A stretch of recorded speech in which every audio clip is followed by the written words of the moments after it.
Back to our channel. তোমরা সকলে কেমন আছো? আশা করি সকলে ভালো আছো, আমিও ভালো আছি। বাট সেই মোমেন্টে সেই দিন ভালো ছিলাম না, তার কারণ তোমরা বুঝতেই পারছো। সেই দিন ছিল বিয়ে, আর সকাল 10টা থেকে বেলা 2টো পর্যন্ত কন্টিনিউ বৃষ্টি হয়ে গেছে। এবার তোমরাই বলো যে কিভাবে মনটা ভালো থাকে। ভেবেছিলাম জলসাজা আমি একটা শাড়ি নিয়েছি, সেই শাড়িটা পরে যাব, বাট সেটাও আমি পরতে পারিনি, কারণ রাস্তায় যে পরিমাণে জল জমে গেছে তার জন্য আর শাড়িটা ভাঙলাম না। তাছাড়া ওই শাড়িটাই আমি পরে যেতাম, আবার বৃষ্টি হতেও পারে সেই ভয়ে। সে যাই হোক, বৃষ্টি থামা মাত্রই আমরা কিন্তু রেডি হয়ে গেলাম বিয়ে বাড়ি আসার জন্য। আর এই যে দেখো, আমার বর আর আমি চলে আসলাম, আর আমার শাশুড়ি মা আগেই চলে গেছিল। যেহেতু বিয়েটা গ্রামেই ছিল আর কি, এপাড়া ওপাড়া, তার জন্য আমার শাশুড়ি মা আগেই চলে গেছিল। আর আমরা বৃষ্টি থামলো ধীরে সুস্থে রেডি হয়ে তারপর আসলাম।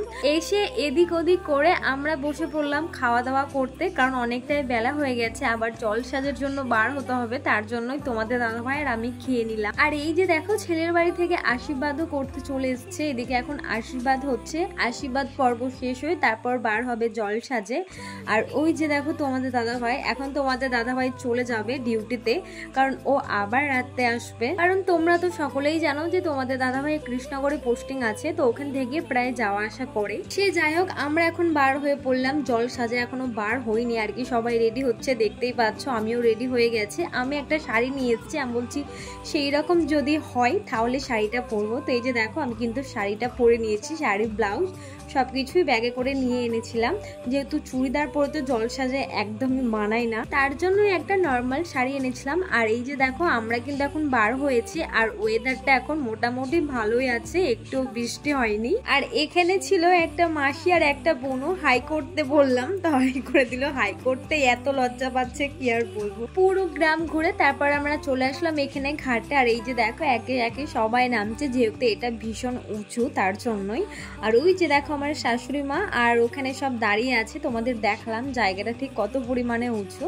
আর এখানে এখন ফটোশুট চলছিল, জল নিচ্ছিল ঘাট থেকে।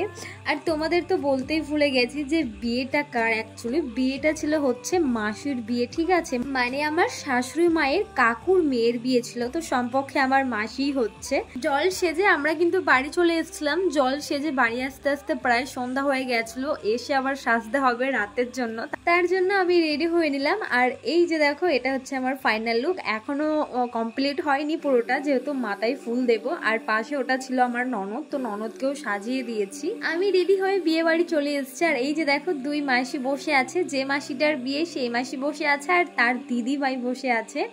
তো তোমাদের দাদাভাই চলে এসছে, তোমাদের তো বললামই যে ও রাতে আসবে, তো দুইজনা বাইকে করে একসাথেই আসলাম। আর এই যে দেখো, মাসি, ননদ, আমার বর সবাই দাঁড়িয়ে গল্প করছিল। তারপর আমরা চলে আসলাম একটু বাইরের দিকে, যেহেতু অনেক কিছু ফুচকা স্টল, কফি এইসব বসেছে, তো ওগুলো খাওয়ার জন্যই চলে আসলাম। তো আমরা চলে গেছিলাম হচ্ছে ফুচকার কাছে। তো এই যে দেখো, আমরা কিন্তু এখন ফুচকা খেতে দাঁড়িয়ে পড়েছি। আর সেরকম ভিড় ছিল না, সেই ফাঁকে ভাবলাম খেয়ে নিই।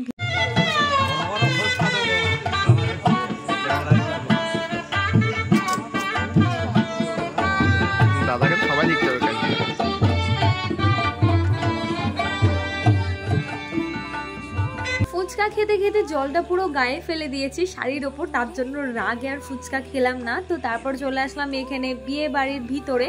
তো ওদিকে এখন বিয়ে রিচুয়ালগুলো, যে রিচুয়ালগুলো আছে সেগুলো এখন পালন হচ্ছে। আর আমি এখন কোণের চেয়ারে বসে বসে একটু আরাম খাচ্ছি। আর এই যে দেখো, এখন ঘরে নিয়ে যাচ্ছে, যেহেতু জামাই চলে এসছে, তার জন্য কনেকে এখন ঘরে নিয়ে চলে যাচ্ছে।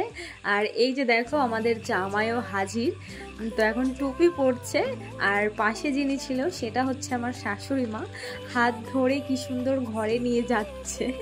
তো অনেক কষ্টের সাথে বলছি, আজকের ব্লগটা এই পর্যন্তই, কারণ আমরা বিয়ে বাড়িতে বেশিক্ষণ ছিলাম না, বাড়ি চলে গেছিলাম একটা প্রবলেমের জন্য।